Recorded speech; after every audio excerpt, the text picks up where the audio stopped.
Hello, and welcome to this edition of People in Transition. I'm your host, Bob Gerst. I've been hiring and mentoring executives, frontline employees, and job seekers for nearly 40 years through a host of transitions, some difficult, but most very good. This experience has given me a bird's eye view on a variety of trends, economies, industry disruptors, and transitions, big and small. It also brought me into contact with the thought leaders and decision makers you need to meet. Imagine knowing exactly what to do next and how to know it's time to make your big job change. We all know transitions can be scary, but it doesn't have to be. And it's even fun when you have actionable strategies and proven tactics to achieve the future you want. We'll share with you the tools and skills that can take your dreams to your next great job. So if change is on your horizon, you won't want to miss this discussion. Also, please subscribe to this podcast so you won't miss any future episodes.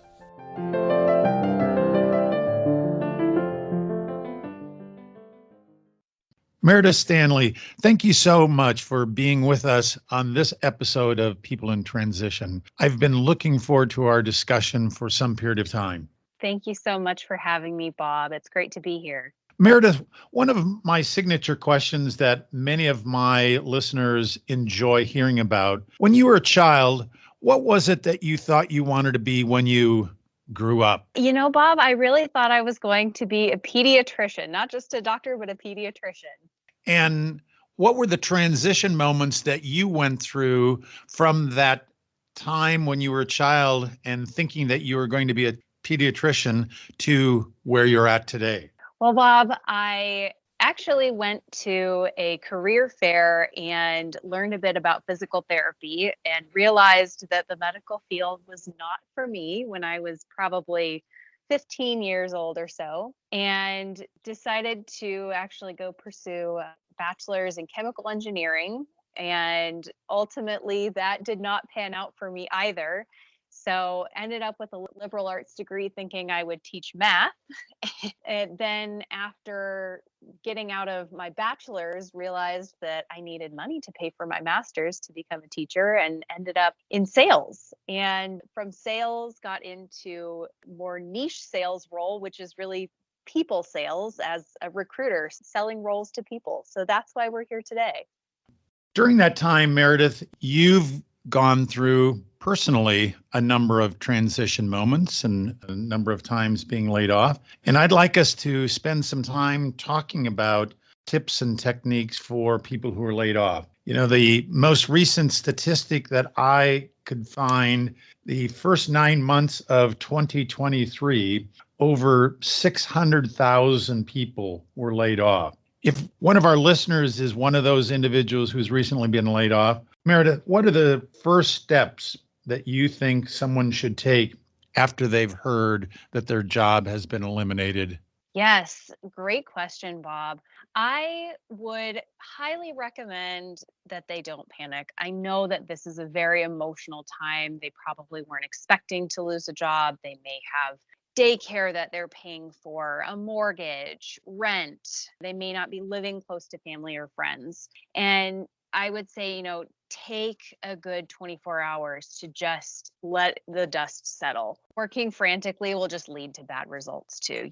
Signing up for delivering food that same day and just, crying while you're driving around isn't going to get you your next role effectively. So take a moment, pause, maybe do some deep breathing exercises, yoga, something to kind of regulate your nervous system a little bit. And then secondly, immediately start to apply for unemployment. It is a very slow and time-consuming process. You have to do weekly check-ins. There's a lot to get things initially going. You have to maybe do interviews. It varies state by state. When I experienced a layoff last year, I actually had to wait for about 4 months before I saw my first check of unemployment since I was laid off. And then third, look into your finances, sort out any COBRA benefits that might be available to you or considering private health insurance, and also be open to doing a short-term side gig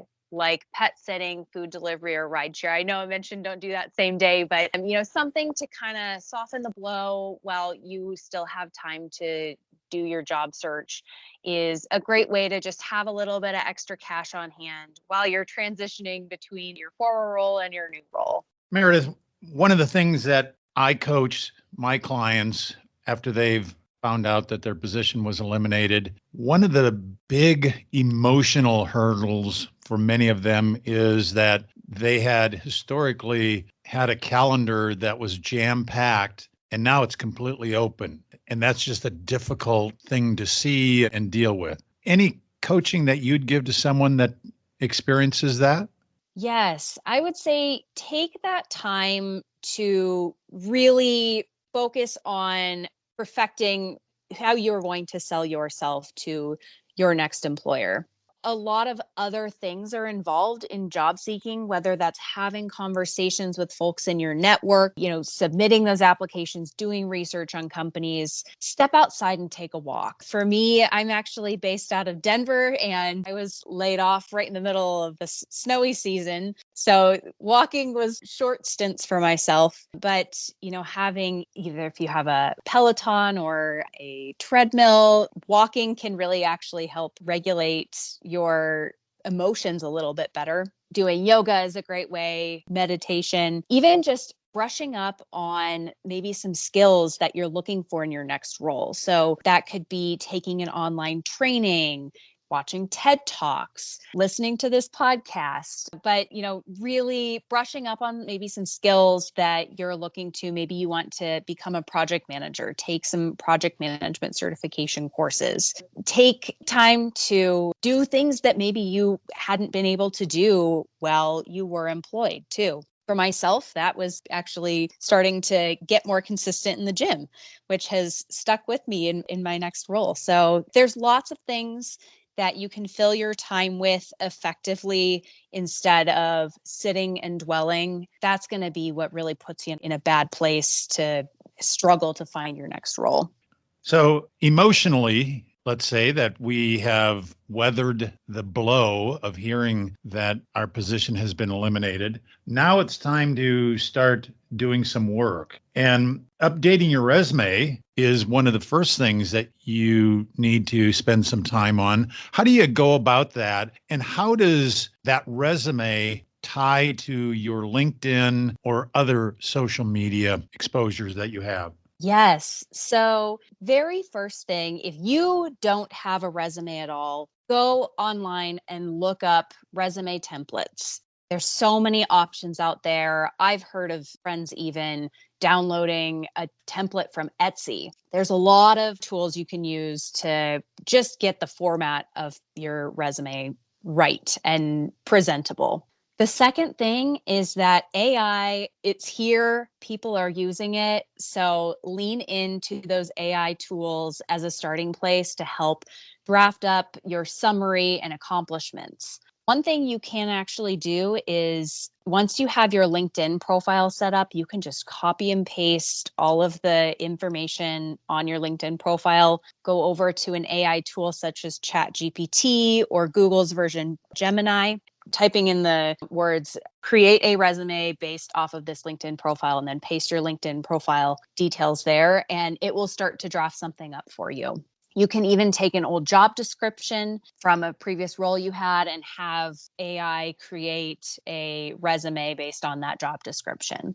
The next thing is that as you're starting to build out your resume, 1 to 2 pages is fine, particularly if you have maybe 8 or 10 or more years of experience. Just don't go more than 2 pages. For myself as a recruiter, if I have to scroll a bunch to read through your resume, I'm not going to like having to scroll that much. I will do it, but many recruiters won't. So if you have to scroll more than twice, maybe time to cut it down, especially if previous roles aren't as relevant to the work that you've done in more recent years. Next, make sure that you include measurable data in your accomplishments. For example, this solution resulted in a 50% reduction in errors, or this solution grew our customer base by 10% year over year. Real hard data points to demonstrate that you make improvements in the work that you do. Next, write your resume in chronological order and make sure that the tense is the same throughout the entire resume. So if you're talking about your current role and you're saying, I am doing this, but then in your previous roles, you say, I was doing that, that doesn't sound cohesive, especially for someone who's been laid off.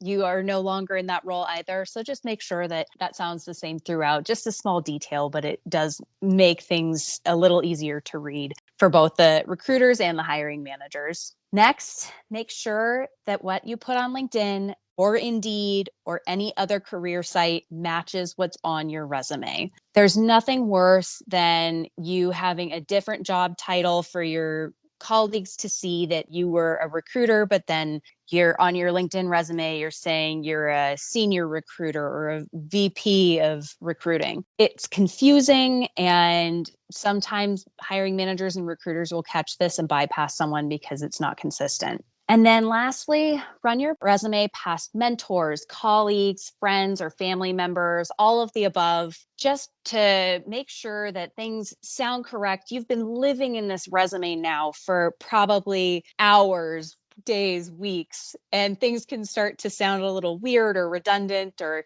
confusing. And it's nice to have a few fresh sets of eyes to really make sure that you are presenting your best self to future employers. Meredith, do you have to have a different resume for each time you apply for a position?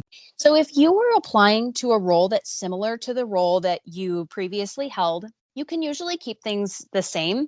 I would say if you are a recruiter looking to become a project manager, you may want to highlight the things in the work that you did that are more relevant to the position, the new position you're applying for. Another case is if you've done specific work that is much more relevant to this role, you may want to add highlights of that. Or alternatively, if you don't want to create a bunch of different resumes, you can create a cover letter that highlights why some other things that may not be in your resume are most relevant to the position you're applying for. I was going to ask you, cover letter, yes or no, but I think that you lean towards using a cover letter. You know, Bob, I am hit or miss with the cover letters. They're not necessary. However, if you don't think your resume quite covers everything that is specific to a role, it never hurts to have one. Always a great bonus to have. Someone talked with me recently about an ATS system and the impact that that ATS system has on resumes, and it being very important to have keywords on your resume. Can you help explain what they were talking about? Sure. So just like many other industries, recruiting is starting to use AI to scan resumes and scan LinkedIn profiles as well to highlight people who have keywords that match the job description best. And for LinkedIn, that's what we'll present first. For ATS systems, applicant tracking systems, they will pull up the most relevant resumes. So keywords are great things to truly just have even in your skills section. Any sorts of technologies or certifications that you have are all great things to include on your resume as something that can help, marry you with that perfect role that might be out there that's looking for you. And where do you get those keywords from, Meredith? Job seekers can find those keywords. So LinkedIn's a great place because it'll auto-populate keywords for you. You can even use AI such as ChatGPT, copy and paste a couple of job descriptions or the one you're really interested in and just say, pull up the keywords from this job description, copy paste that job description, and it can pull those up for you much quicker than going through that entire job description yourself. Now, let's say in the sequence that we've got all of our resume, social media, cover letters, and so forth in order. Talk to me about going about the search for a new role. And someone described to me that you need to be strategic and have actually a strategic action plan for your looking for a job. What's that all about?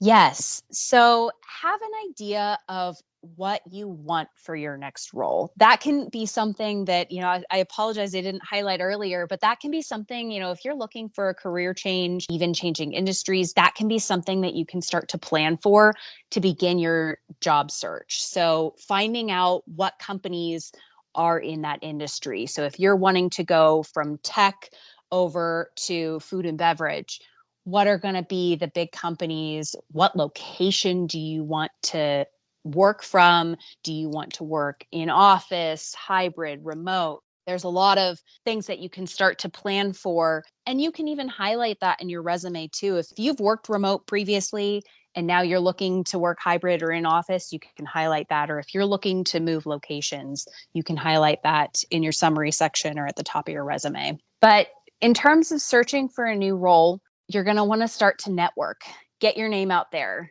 Referrals are huge in the world of recruiting.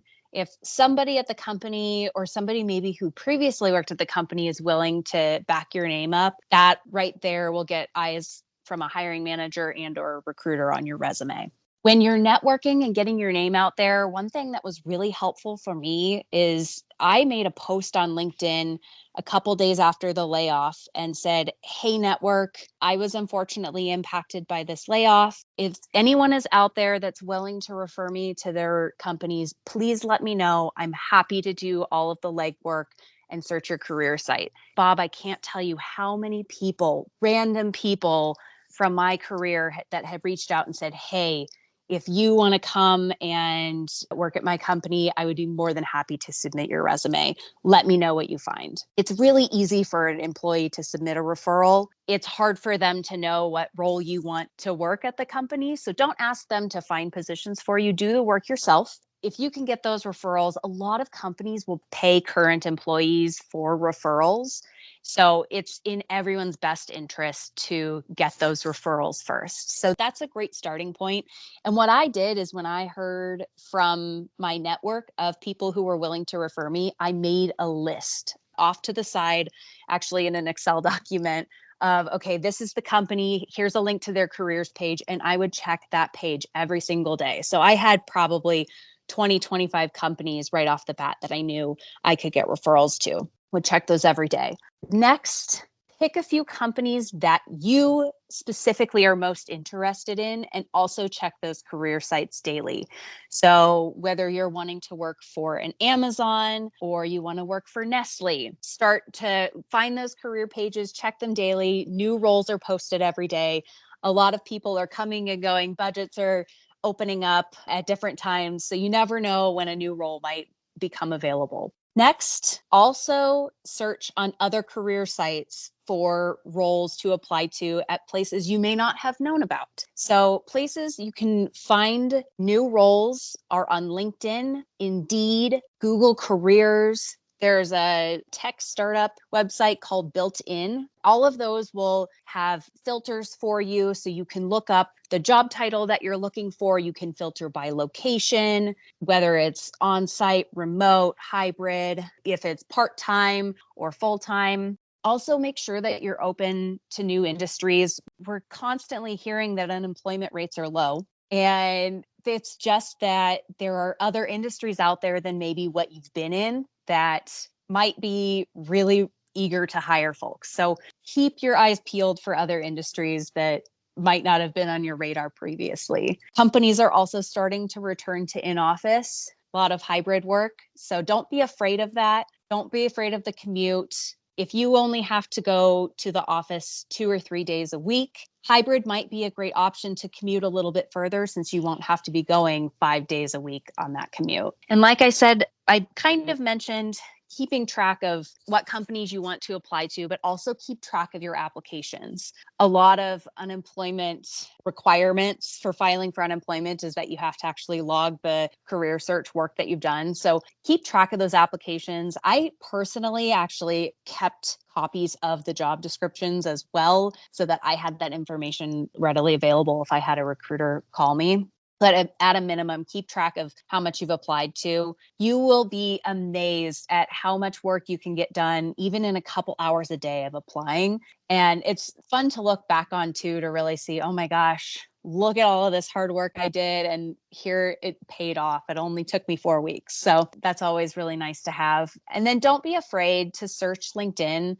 for recruiters or hiring managers for the positions you're applying to. It never hurts to send them a quick note expressing your interest. You may not hear back from them, but I can tell you as a recruiter, I've had hiring managers before who have actually forwarded me a resume and said, hey, this person reached out, not sure if they're interested or if you'd be interested, but thought they were a great profile. So you just never know, but don't expect to hear back. Sometimes people are very busy or get bombarded with a lot of messages for random things, but it never hurts. Meredith, you talked about referrals and networking, and I read a statistic someplace that some 70% or greater of all jobs that are found by candidates are found through that networking process. Yet networking is something that a lot of people don't do or are not comfortable doing. How would you coach that person who maybe is hesitant about getting involved in the networking process? Networking could be something as simple as texting a friend. It's anybody that you are connected with somehow. The other thing is that the worst they can say is no. That is something my mom always told me. If they don't have something or they can't think of something, they can say no. But I would say you really never know. Even a neighbor might know someone or know of something that might be out there. That's why I really love LinkedIn, because you can make a post and everybody will see it in their feed, and what they decide to do with it is up to them. But again, you probably would be surprised by the number of people who would be more than willing to help. Other people have likely been in a space where they weren't happy with a position, looking for a new role, and can really understand where you're at and where you're coming from. So don't ever be afraid, even if it's just sending a text. If you aren't comfortable with the public eye of LinkedIn, maybe just texting a couple of friends, even catching up with somebody, catching up with an old fitness instructor, somebody that you may have forgotten about, just sending a quick note of, hey, was thinking about you. I'm in the middle of a job search, would love to catch up. Doesn't even have to be asking them for a new role. Can just be, you have this extra time and you can catch up with someone you haven't talked to in a while. I read someplace that at Google, they get over 3 million resumes submitted for their 7,000 openings. Now, not everyone is going to be applying to Google, but what should I expect after I have sent my resume in and applied for a job? Great question, Bob. So first of all, your resume is going to go to whatever recruiter or recruiters own that position. If you're on LinkedIn, you can actually sometimes catch how many people have applied to the role. However, if you're applying directly, you may not know that information. So keep that in mind, that recruiters likely have a very full schedule and will probably not look at your resume in the first 5 minutes that you apply. So give it some time. Don't get discouraged if you don't hear back right away. A lot of openings, I've had many positions where I've had hundreds of applicants, and it will take time for the team to review. That is also where, in some cases, recruiters will actually reach out to people on LinkedIn because the recruiter has decided, oh, this is the perfect profile, and this is much easier than me having to go through 40, 50, 60 resumes to find that one right person. So plan to not hear back from many of your applications or receive auto rejection emails weeks or months after you apply. That is just the name of the game, which is why it's important to have that list of companies you're interested in, checking things daily. Some positions get more interest than others because it's a fully remote position. You'll see far more applicants on a remote position than you would a hybrid or an in-office position. The next step, you've finally received a response from a company and they want to talk with you. Walk us through what's going to happen next, Meredith. Yes, Bob. So once you have finally landed that response, congratulations. The process will typically start with a 15 to 30-minute conversation with a recruiter. So start to prepare a script of a 5 to 10-minute introduction of your professional career. Don't be afraid to practice this with mentors, friends, family members. I've even talked to myself in a mirror, recorded myself talking, but make sure that when you're drafting up this script, even just walking through your resume is helpful, but make sure you spend more time talking about your most recent position over the past 1 to 2 years, more relevant work that you've done more recently. And then spend 20 to 30 minutes researching the company before the call. I like to start with doing just a quick search of news articles for recent events on the company.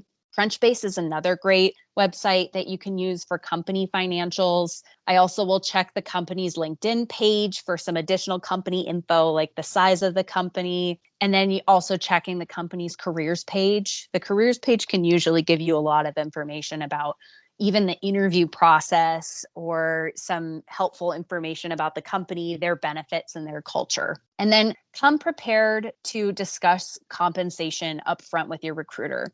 In some states, it's actually required for companies to post the salary range on the job description. If that's not the case for you, you can also go and check places like Glassdoor, which will have compensation data that you can filter by role, level, and location. But make sure that you have an idea of what you would like to be compensated for that role. And don't be afraid in that call to push back on the recruiter and ask them, what is the team's budget for this position? That can give you a better idea of a starting number for you to give your recruiter up front. If you need more than 2 weeks to start for a new role after you've accepted an offer, make sure that you come prepared to share this with the recruiter as well. Most companies are expecting a 2-week time period between roles. So if you need 4 weeks because of a vacation or something, just make sure that your recruiter knows that ahead of time.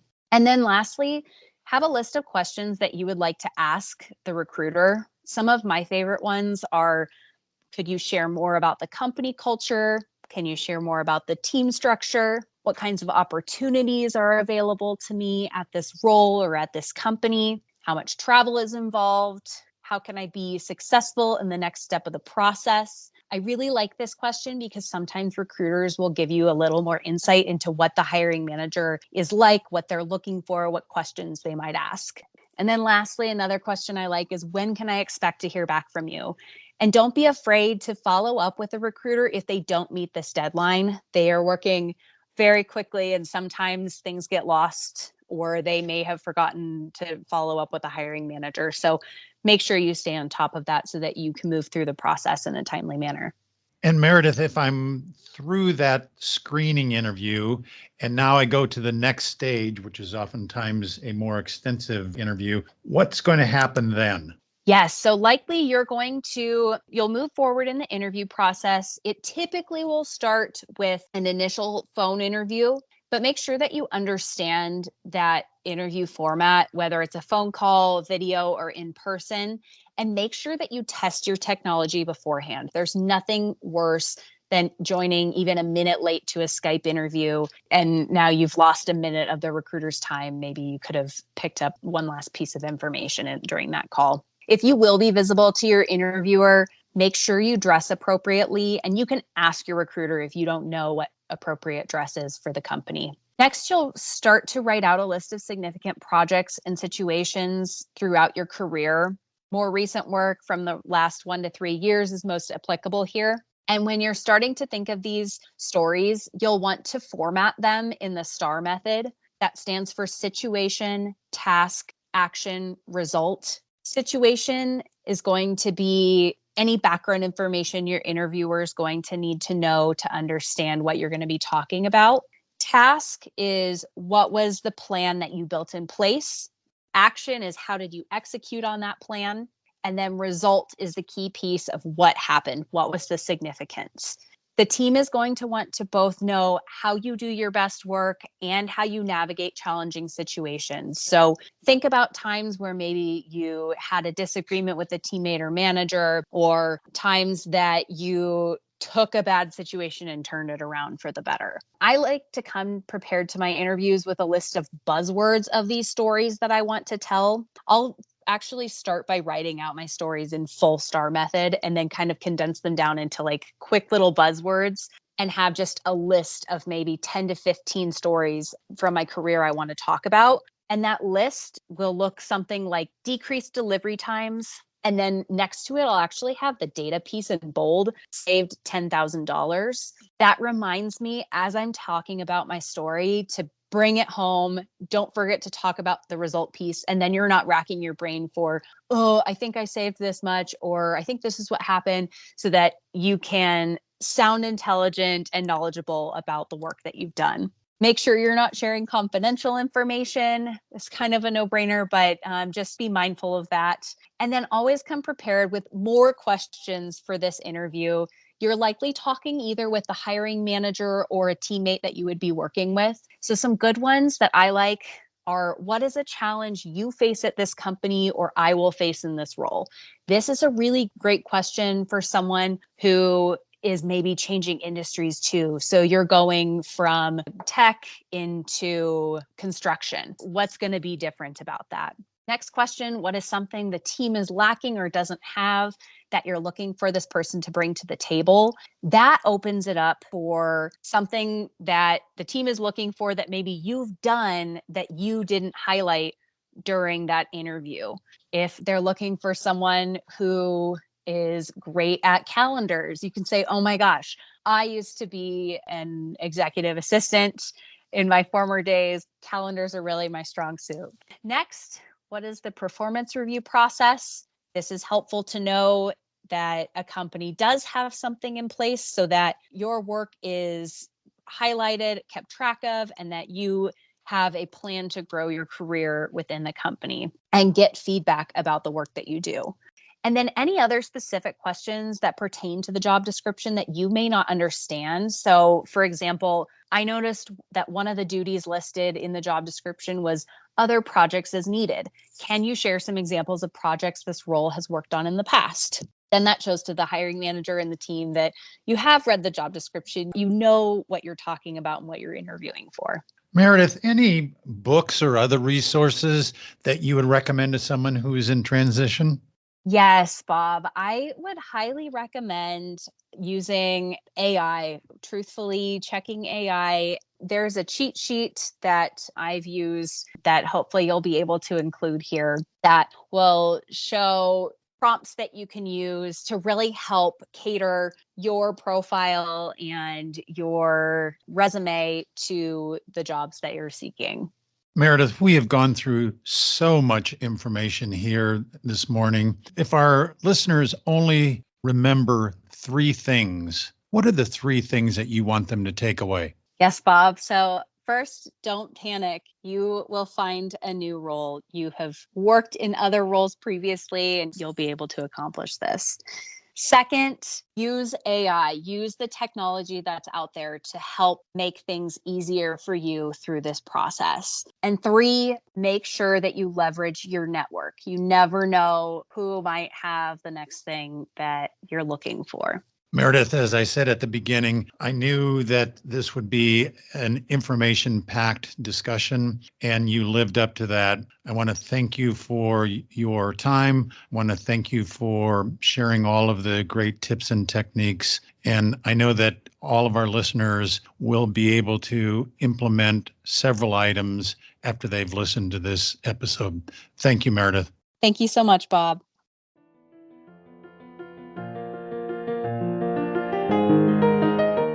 Thank you for listening. We're working in unprecedented times. The purpose of these episodes is to give you the support and critical tools to adjust with the changing marketplace. I'll continue to introduce you to guests who have successfully survived their own obstacle course and can share useful information. If today's message was helpful to you, please share it on your social media. Your review and rating helps get this to more people. Also, if you have questions or podcast ideas for future conversations, reach out to me on LinkedIn. Change is constant. The more prepared you are for it, the better and easier the change will occur. Thank you again. This is your host, Bob Gerst. See you at our next episode.